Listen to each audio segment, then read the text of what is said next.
You wake up and something is missing. You know you were dreaming, something important, something soft, maybe even sacred. But now it's gone. No words, no image, just a fading feeling you can't explain. Why do we forget our dreams? And what if that forgetting isn't failure? In Buddhist teachings, the dream isn't always meant to be remembered. Sometimes it's meant to pass through you, heal something quietly, and leave no trace, except the version of you that wakes up softer. This is not a video about remembering. This is about what remains after forgetting. Part 1, The Vanishing Thread of Dreams. It's 3:26 in the morning. You sit up slowly, feeling your chest rise with a shallow breath you don't remember taking. The room is still, almost unnaturally quiet, and for a moment, the boundary between sleep and waking feels blurred. There was something soft, something vivid just moments ago. A dream? A voice? A flicker of a memory that refuses to stay? But it's gone now, like a thread slipping through your fingers. You close your eyes, hoping to chase it back. But the harder you try to recall, the farther it drifts, like a cloud dissolving in wind. And so you lie there, wide awake in the dark, wondering not just what the dream was, but why you can't seem to remember it. If this has happened to you more than once, you are not alone. The experience is universal. Waking with a sense that something meaningful happened during sleep, something perhaps even sacred, but it's vanished before you can name it. We try to grasp it only to realize we are holding nothing. And yet, that nothing lingers, like a presence that left behind its scent. In Buddhism, this space, this strange emptiness between knowing and not knowing, is not meaningless. In fact, it may be one of the most revealing aspects of our inner life. But before we explore the teachings, we must start where you are. In bed, eyes open in the middle of the night, holding a silence full of questions. You see, in modern life, we are obsessed with memory. We want to remember everything. We take pictures of our food. We record every moment, journal every thought, save every file. So when we forget a dream, especially one that felt emotionally charged, we feel like we've lost something. We feel incomplete. Some people keep dream journals, hoping to catch the images before they dissolve. Others feel frustrated, like they're missing secret messages from their subconscious. And others quietly accept it as part of life, but carry a quiet ache when they wake up with nothing but the lingering feeling of something. But what if forgetting is not a failure? What if it's a form of mercy? In Buddhism, the mind is not a container of facts and memories. It is a field, a vast, ever-shifting continuum of awareness, impressions, energies. And the dream state is one of the most delicate expressions of that field. There is a reason the Buddha rarely spoke of dreams literally. He saw them not as messages to decode, but as reflections of karma, of desire, of the stored seeds within the mind. A dream can be the echo of a forgotten fear, a mirror of longing, a release of suppressed memories, or a whisper from a realm we rarely access, what some call the subtle mind. But what if you're not supposed to remember? What if the forgetting is part of the teaching? There's a Zen story told about a student who comes to the master, distressed. I had a dream last night. I was enlightened. I understood everything. But when I woke up, I remembered nothing. It's like the universe played a trick on me. The master looks at him calmly and replies, perhaps it was the remembering that would have been the trick. The student didn't understand. Not then. But you might, because sometimes we are not meant to remember in words, but in feeling. Sometimes the deepest truths don't come to the surface. They shape us quietly, like roots growing under the earth. Just because you don't remember the dream doesn't mean it didn't do its work. The question isn't always, what did I dream? It may be, what did the dream shift within me? Close your eyes again, not to sleep, but to listen. What remains when the dream is gone? Is it a sensation in your chest? A particular mood, sadness, peace, longing, a color, a face without a name? A question you suddenly feel is more important than any answer? That is the residue of the subtle mind. That is where Buddhist awareness begins. We are so used to certainty, but Buddhism does not promise answers, it invites presence. Presence in the unknown, the half-remembered, the invisible transformation that happens in the quietest hours of the night. In the Tibetan tradition, sleep is considered a form of practice. They speak of sleep yoga, not stretching your body, but dissolving the mind, learning to surrender control, learning to release even identity, language, and memory. So when you forget your dream, it may be a small taste of that letting go, a gentle teaching in disguise that not everything must be grasped. Not everything is for the mind to understand. Some things are for the soul to feel, and just because you can't recall it doesn't mean it didn't happen. You may wake again tomorrow at 3:26. The dream may again vanish. But now, instead of frustration, you may greet it with a soft smile, because now you know some truths are not remembered. They are received, like light through closed eyelids, like warmth in a room you thought was empty, like the subtle awakening that begins the moment you stop trying to remember. There is a space behind your eyelids that you visit every night, a place where faces appear and vanish, where voices echo from nowhere, and where you can fly without wings, weep without tears, and sometimes die without ever leaving the bed. We call it a dream, but in Buddhism, this space is more than imagination. It's the playground of the subtle mind. And to understand why you don't remember your dreams, you must first understand who is dreaming and what part of you never wakes up. When the Buddha spoke of the mind, he didn't refer to a single solid entity like the brain in modern science. He saw the mind as a continuum, like a stream, fluid, layered, and always in motion. The stream has depths. What you experience during the day, thinking, planning, remembering, is just the surface mind, like the ripples on a pond. But beneath that, there are deeper layers. Emotions, memories, karmic seeds, and finally, a realm so subtle it cannot be seen, only felt. In Sanskrit and Buddhist psychology, this is called the Alaya Vijnana, the storehouse consciousness, also known as the eighth consciousness. This is where your dreams are born. The Alaya is not like a hard drive storing files. It is more like soil. Whatever you experience, fear, joy, trauma, love, plants seeds in this soil. Most of these seeds do not sprout in daily life. They sleep, but at night, when the surface mind rests, these seeds begin to stir. Some become dreams, others remain shadows, and many more float up for a moment, then vanish, never reaching your conscious mind.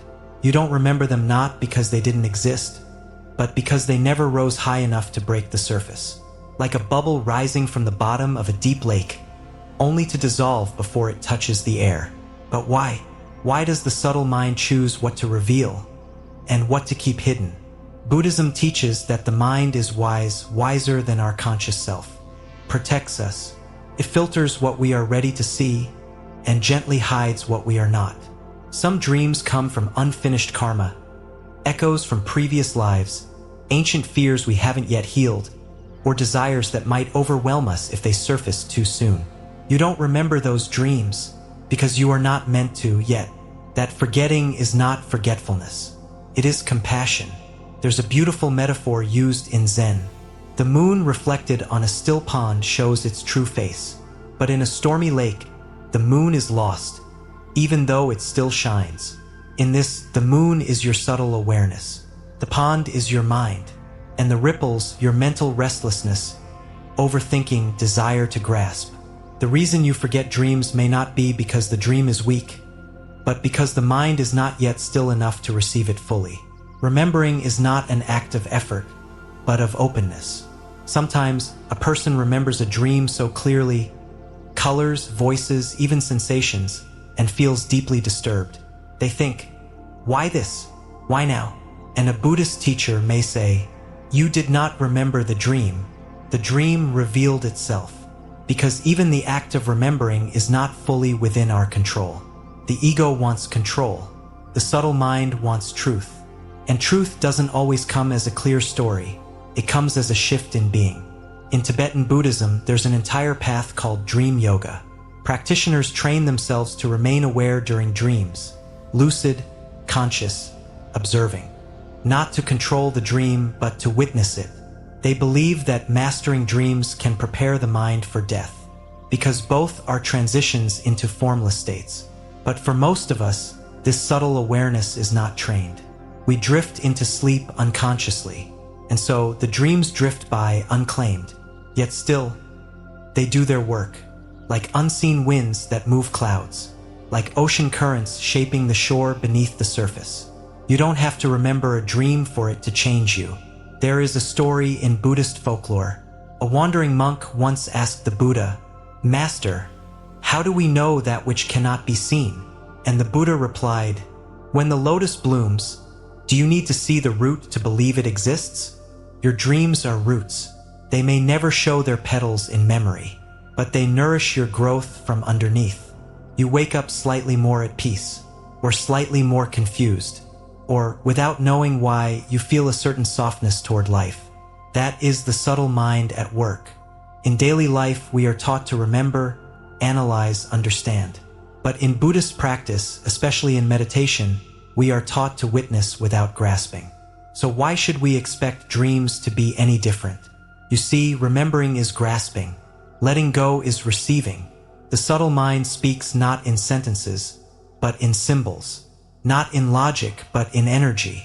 And that energy rarely survives translation into words. That's why often when we do remember a dream, it feels thin, incomplete, like we're describing fire with ash. The real dream is not what you recall. The real dream is what you're being absorbed while you were unaware. So if you wake up and remember nothing, pause, place a hand on your chest. Feel the warmth of presence. You may not recall the dream, but your heart remembers the mood. Your breath carries the echo, and your silence holds the teaching. In Zen tradition, there's a phrase, "Do not seek the truth, only cease to cherish opinions." Apply that to dreams. Do not seek to remember every detail. Do not insist on interpretation. Only allow yourself to trust that what was meant for you has already entered you. Even if you cannot name it, even if you cannot trace it, it is in you now. And sometimes what cannot be remembered is precisely what transforms us the most. You are not broken for forgetting. You are not missing anything. You are simply living with a mind too vast to capture every ripple.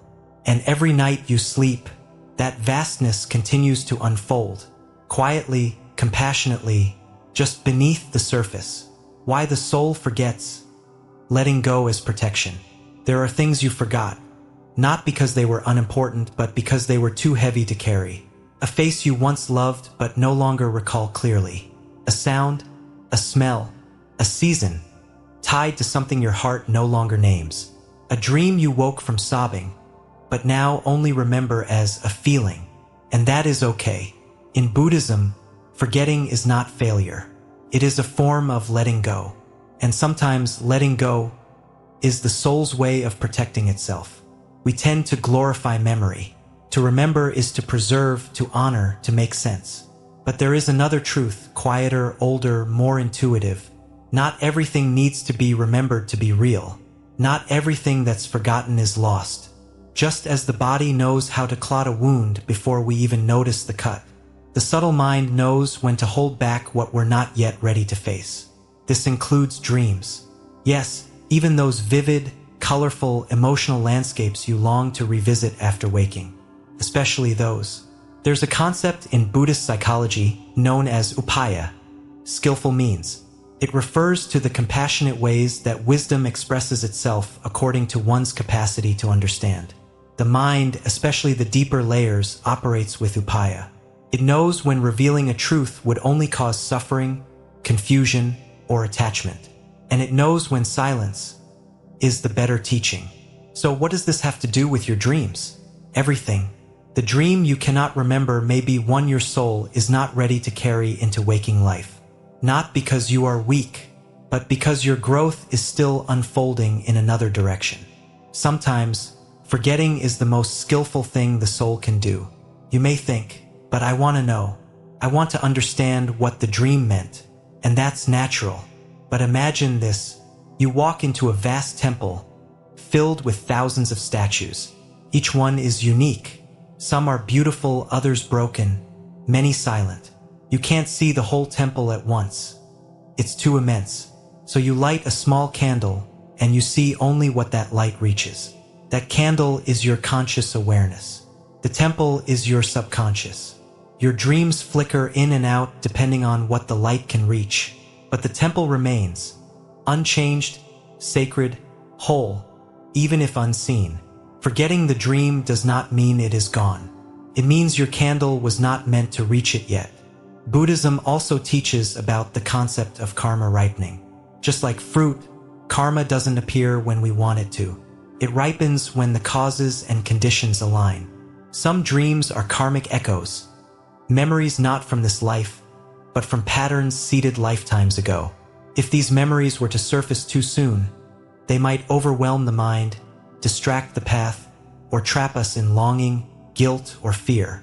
So they come softly, as dreams you forget, as feelings you can't explain, as moments of tenderness with no source. That is protection, and that is love expressed through silence. You may not remember the dream, but it shaped you. Maybe today you speak more gently than yesterday.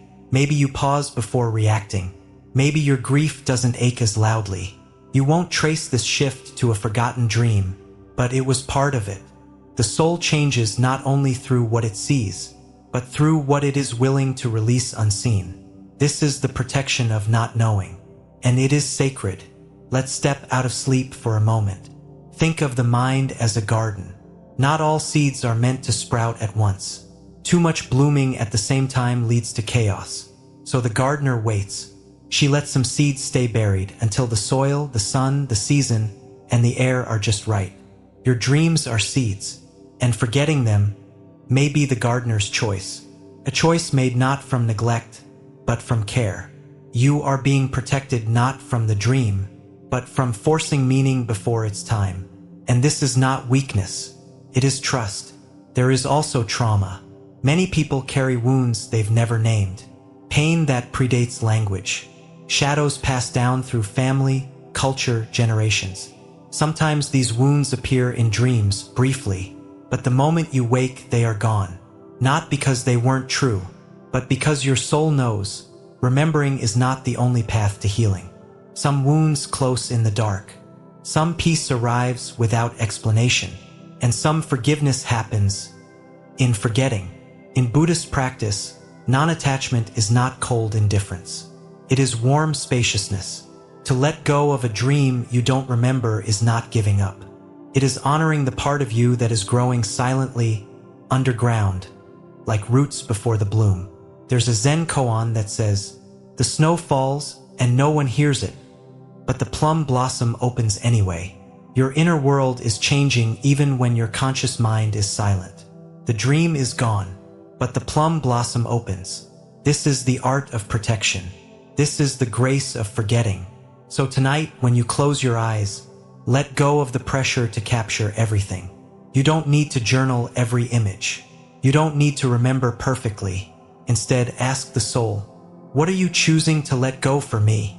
And feel the answer in the way your body softens, in the stillness that meets you, in the way you breathe without trying. That is the soul's response. That is the dream you don't need to remember because you have already lived it. The space between sleep and wakefulness. There is a moment, almost invisible, when the dream ends, but the day has not yet begun. You are neither asleep nor awake. Not in the world of form, but not fully in formlessness either. Just somewhere. Your breath is steady, but you don't know if you're conscious of it. Your eyes may be closed, yet you're aware of light beginning to stretch against the curtain. And for a fleeting second, maybe two, you exist in a space that feels outside of time. This is the space between sleep and wakefulness. And in Buddhism, it is not an accident. It is a portal. In Tibetan teachings, this liminal space is known as the hypnagogic threshold, the edge where consciousness transitions from dream to awareness.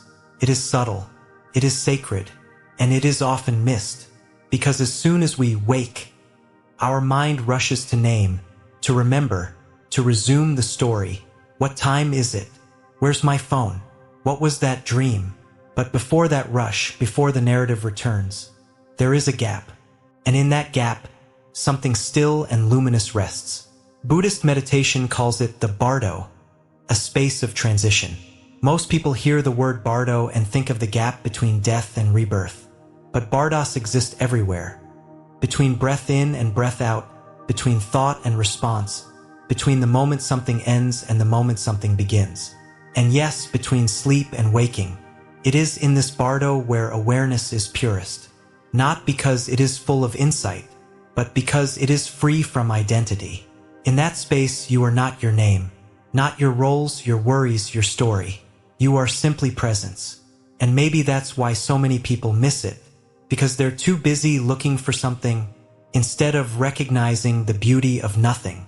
There's a line in the Dhammapada, "Those who are awake live in a state of constant watchfulness." But this doesn't mean hypervigilance. It means openness. It means noticing the world before the mind has time to judge it. The space between sleep and wakefulness is a daily rehearsal for enlightenment. It's a natural moment where the mind is free, but still connected, where the heart is quiet, but still pulsing, where the self is suspended, and the soul is listening. Have you ever woken up, but not opened your eyes? You feel a strange clarity, like something important just happened, but you don't know what. There's no memory, no narrative, just a vibration, a mood. That's not confusion. That's intimacy with your subtle mind. In that space, you're not remembering the dream. You're remembering what the dream stirred. Not the content, but the energy. Not the images, but the shift. It's as if your soul has been quietly working all night, and this is the only moment it can whisper, "Here, this is what you need." Don't try to understand it. Just feel. In the practice of mindfulness, especially early morning meditation, monks are taught to sit with the residue of the dream. Not to interpret it, not to fix it, but to hold it, like one would hold morning fog in their palms. Gently, reverently, knowing it cannot be kept. Because this residue is the language of the subtle. The part of your mind that doesn't speak in thoughts, but in atmospheres. Not in logic, but in knowing. And this knowing is most alive when you are neither here nor there, just between. Imagine it this way. You are standing at the doorway between two rooms. Behind you is the land of sleep. Ahead is the waking world. But for a moment, you are in the threshold. And the doorway itself, this quiet moment of being neither in nor out, is where truth can slip through. It does not knock. It does not announce itself. It is the silence between thoughts, the hush between worlds, the deep breath you didn't realize you were holding. There is a teaching in Zen Buddhism that says, between the wave and the shore, there is a breathless place. If you stand still enough, the ocean speaks. The space between sleep and waking is that place.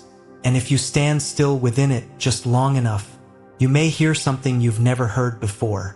Not a voice, not a word, but a soft clarity that tells you, you are whole, you are safe, you are not missing anything.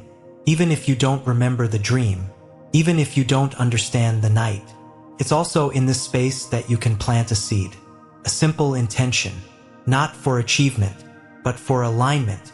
As your body begins to rise, before your to-do list hijacks your peace, whisper inwardly, I receive what this night has given me, even if I cannot name it, even if I cannot remember.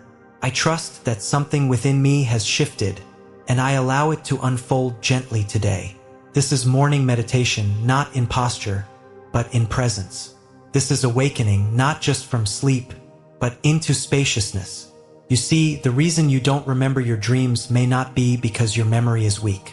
It may be because your mind is wise enough to offer you the essence, not the story. And that essence is most vivid not in the dream itself, but in the moment between. It's not what the dream showed you, it's how it softened you, how it prepared you for silence, how it trained you to let go again and again, until even letting go feels like coming home. So tomorrow morning, before the mind rushes in, linger just a breath longer. Let your waking feel like surfacing, not escaping. Let your body stretch slowly, like the sky taking back its colors. Let the stillness be part of your day, not just the night. And if nothing else, thank that space, that threshold, that breathless, thoughtless moment. It is teaching you the art of presence. It is showing you what it means to wake up gently, not by remembering, but by receiving, healing through the unknown. There is a strange kind of healing that happens in silence. It doesn't come with grand realizations or breakthrough insights. It doesn't arrive in words or visions or anything you can explain to a friend over tea. It arrives like mist, like warmth you didn't notice until it was gone, like the slow softening of a muscle you didn't realize was clenched. And when you try to trace its origin, you can't, because this healing didn't come from something, came through something, something unknown, something forgotten, something you never understood, and maybe never will. In Buddhism, this kind of healing is not only recognized, it is revered. It is the healing of not knowing, of letting go of the mind's need to grasp, to label, to fix, of allowing what you cannot name to still hold you and change you. There is a word for this, vidya, clear seeing. But there is also avidya, not knowing. And in Buddhist teachings, avidya is not always ignorance. Sometimes it is the necessary veil before the light can be received. Because the truth is, your soul does not need all the answers to begin healing. It only needs a safe space to stop asking. Think of the dreams you've forgotten. Not just those from last night, but the ones from childhood. The dreams that came after heartbreak, after death, after the days that felt too heavy to carry. You don't remember them, but you remember waking up and feeling different, lighter, or maybe heavier, but somehow shifted. You can't explain why, and perhaps that's the point, because the healing didn't happen through memory. It happened through mystery. There's a teaching in Zen that says, when the wind passes through the bamboo, it leaves no trace, but the bamboo is changed forever. The unknown moves through you the same way, quietly, invisible, without leaving a story, but leaving something softer than a story. Presence, a pause, a breath that no longer hurts. In the modern world, we are taught to chase knowledge, to find patterns, to define, to decode. Even when we dream, we ask, what does it mean? What is my subconscious telling me? What does this symbol stand for? And while interpretation can be helpful, it can also become another way of avoiding intimacy with the unknown. Because the unknown requires surrender. It asks us to sit without answers, to trust the rain without knowing when it began. There's a quiet power in not understanding. It humbles the ego. It opens the heart. Teaches you to be with what is without needing to reshape it. Buddhist masters often say that the mind's greatest suffering comes not from pain itself, but from resisting the pain we don't understand. But once we soften into not knowing, something miraculous happens. The pain loosens its grip. The fear begins to fade, and a new kind of clarity arises, not the clarity of explanation, but the clarity of acceptance. Imagine sitting beside a lake at night. The water is dark. You don't know what lies beneath. You don't know how deep it goes. You can't see the bottom, but you trust it holds what it needs to hold. You don't need to shine a flashlight into every corner. You just sit. You breathe. And in that quiet watching, your nervous system calms. That is healing through the unknown. And it is the same with dreams you forget. You may ask, how can something I don't remember heal me? But ask yourself, how does your body breathe while you sleep? How does a cut close before you notice it? How does a baby grow inside the womb with no instruction from you? Some things within you already know how to heal. They don't need your understanding. They need your permission. And forgetting a dream may be one way your soul says, let me work on this in silence. You rest. I've got this. In deep meditation, practitioners often enter what is called shunyata, the state of emptiness. But emptiness does not mean void or nothingness. It means freedom from form, freedom from identity, freedom from the compulsion to make sense. This space is deeply healing, not because of what is found in it, but because of what is released in it. You don't go there to gain. You go there to let go. And dreams, forgotten dreams, often come from that same space. Sometimes the mind needs to take a back seat. to sit quietly in the passenger seat while the heart drives. And when the mind tries to shout directions, remember this, figure that out. The heart gently smiles and keeps going, not because it's stubborn, but because it knows the way home isn't on a map. It's felt, not understood, and that feeling lives in the unknown. So when you wake up with nothing to recall, don't rush to label it as a blank. Maybe it wasn't blank. Maybe it was sacred. Maybe it was one of the most important nights of your life, not because of what you saw, but because of what you released. Maybe you wept in your dream, and that grief evaporated. Maybe you met someone you needed to forgive. Maybe you surrendered a version of yourself that no longer served you. And now you wake with no memory, but with slightly more space in your chest. That is healing, and it came through the unknown. There is a poem from the Zen tradition that reads, "I walked through the forest in the dark. I saw no path, yet arrived at the clearing. I did not know the way, but my feet remembered what my mind could not." You too have this wisdom in your being. You don't need to remember every dream. You don't need to interpret every symbol. You only need to trust that healing can come in the form of forgetting, of not knowing, of waking up softer for no reason at all.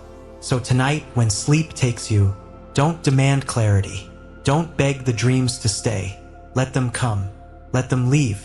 Let them work on you in ways you will never trace. Because you are more than your memory, more than your thoughts, more than the stories you can tell. You are a living, breathing mystery, and some healings are not meant to be understood. They are meant to be lived. The practice of dream surrender. There is a quiet art in letting go of what you were never meant to hold. It is not passive. It is not weakness. It is a conscious decision to soften again and again into trust. And when it comes to your dreams, this practice is not about decoding symbols or remembering the plot. It is about surrender, because the truth is, you were never meant to hold every dream, only to be held by the dream while it lasts, and then let it pass through you, like wind through silk. But how do you surrender something you barely touched? How do you bow to a dream you can't remember? The answer lies not in understanding, but in practice. Gentle, consistent practice. Not effort to achieve something, but devotion to being present with what is. So here, not as instruction, but as invitation, are ways to practice surrendering to your dreams, both remembered and forgotten. Person in lotus position 1. The pause before rising. The moment you wake is the most precious.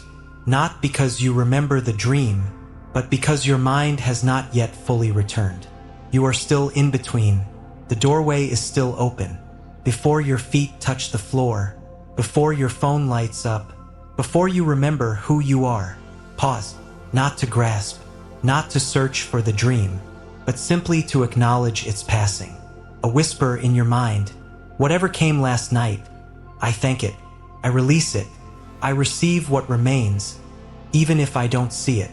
This is not a ritual, this is presence, a way to make space for the invisible work of the night, without trying to own it. Open book 2. Write the feeling, not the dream. Most dream journals ask, what did you see? Who was there? What happened? But this approach assumes that memory is more valuable than emotion.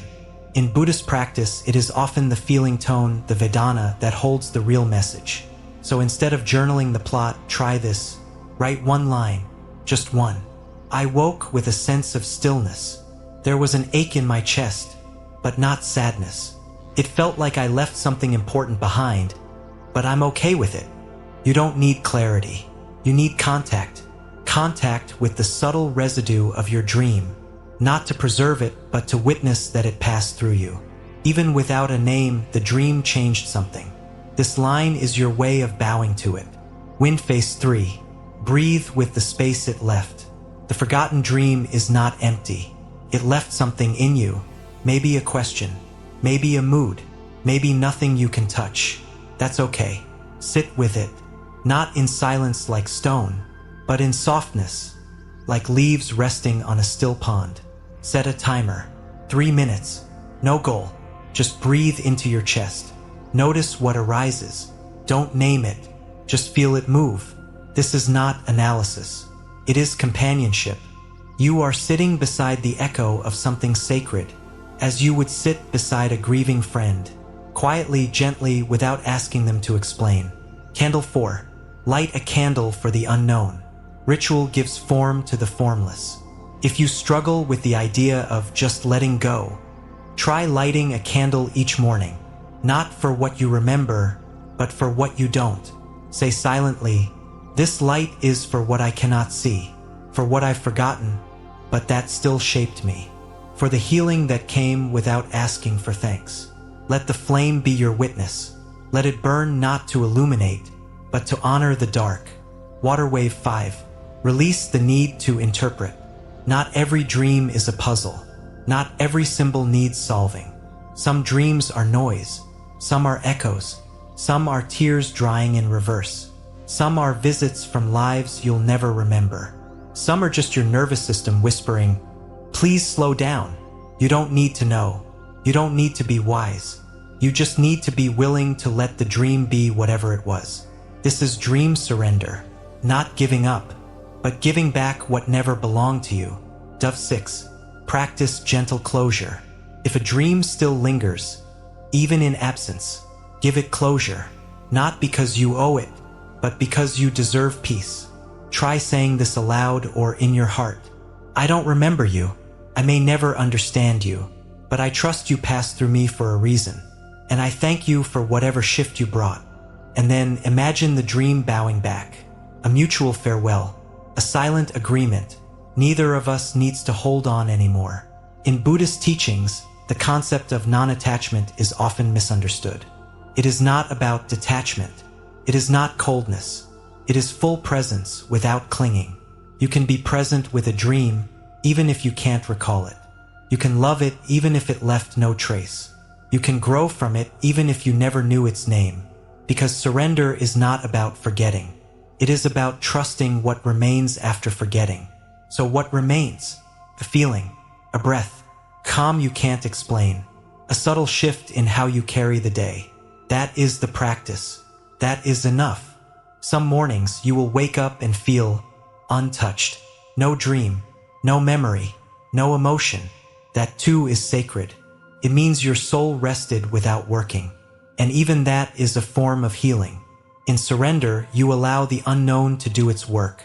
Without needing your supervision, you trust that some processes are deeper than understanding. And you learn to bow to the invisible, awakening through forgetting. There comes a moment when forgetting is no longer a mistake, but a quiet, luminous beginning. You've spent your life trying to remember names, faces, lessons, dreams, always gathering, always holding, always preserving the thread between experience and explanation. But now, something soft inside you whispers, "Let go," and not as surrender, not as defeat, but as awakening. In Buddhist tradition, there's a teaching that says, enlightenment is not gaining anything new, it is dropping what was never yours. And perhaps that includes your dreams. Perhaps forgetting is not a crack in your awareness, but the very space where awareness begins to breathe, where truth is not held in memory, but in the stillness that follows it, where meaning is not in the details, but in the pause after the story ends. You've walked through 6 parts of this journey. You've sat with the ache of not remembering. You've stood at the edge of the dream and felt it fade. You've listened to the subtle mind. You've opened to the possibility that healing can come without clarity. Now, something within you has softened, and maybe for the first time, you no longer feel the need to go chasing the dream back into the night. Because what you're discovering now is that some dreams are not meant to be remembered. They are meant to remind you who you are without them. There is a moment in every morning, right before the light fills the room, where you could reach back for the dream or step forward into the day. And when you choose to step forward, without regret, without analysis, without reaching, that is the moment awakening begins. Not because you remembered the dream, but because you trusted the forgetting. Because you knew what matters most is not what passed through you in the night, but what remains in your breath, in your stillness, in your presence. In Zen, the word for awakening is satori, a sudden glimpse into the nature of reality. But satori is not always loud. Sometimes it arrives like forgetting, like the soft erasure of a boundary you no longer need. You wake up and realize you are no longer searching for the meaning of the dream. You are simply living more gently. You are less reactive. You are more open. You are no longer asking, "What did that mean?" but rather, "How can I be with what is?" And this shift, quiet, undramatic, uncelebrated, is awakening. Forgetfulness has always been viewed as a flaw. But what if it's a form of grace? What if your soul chooses to forget? Because it knows that memory is a weight, and some journeys are meant to be walked barefoot? What if forgetting a dream is your first step toward freedom from needing to make sense of everything? What if forgetting is the moment you return home to a self that is no longer collecting proof of its own becoming? You are not your memories. You are not your understanding. You are not the clarity you chase at 3 a.m. You are the one who breathes through the mystery, the one who lives even when the meaning escapes you, the one who smiles at the sky with nothing to say and still feels whole. This is the gift of forgetting. It strips away the narrative and leaves only presence. And in presence, there is no need for story, only stillness, only awareness, only now. So tonight, when sleep comes again, don't brace, don't cling, don't prepare to remember. Instead, prepare to be present, prepare to be softened, prepare to forget on purpose. And when morning comes, don't check your dreams, check your heart. Ask, did I wake a little softer today? Did I carry less? Did I live with more breath between my thoughts? If the answer is yes, then the dream did its work, even if it left no trace. In the forest, when a leaf falls, the tree does not mourn it. It simply continues growing. The leaf returns to the soil, feeds the roots, and something unseen shifts beneath the bark. You may never remember last night's dream, but your roots have already absorbed it. You are growing, quietly, unseen, and that too is awakening. Maybe you never remembered that dream, and maybe you no longer need to, because the stillness it left in your chest, the softness in how you move through today, the breath you just took without even trying, that is the dream living on through you. In forgetting, you did not lose anything. You released something, and maybe, just maybe, that's how awakening begins. If this video gently touched something in you, leave a sparkles in the comments, or share one line, "I'm learning to forget and to awaken." And if you feel called, subscribe, not to follow, but to continue walking beside us in these quiet, healing conversations. May you rest well. May you forget softly. May you awaken gently.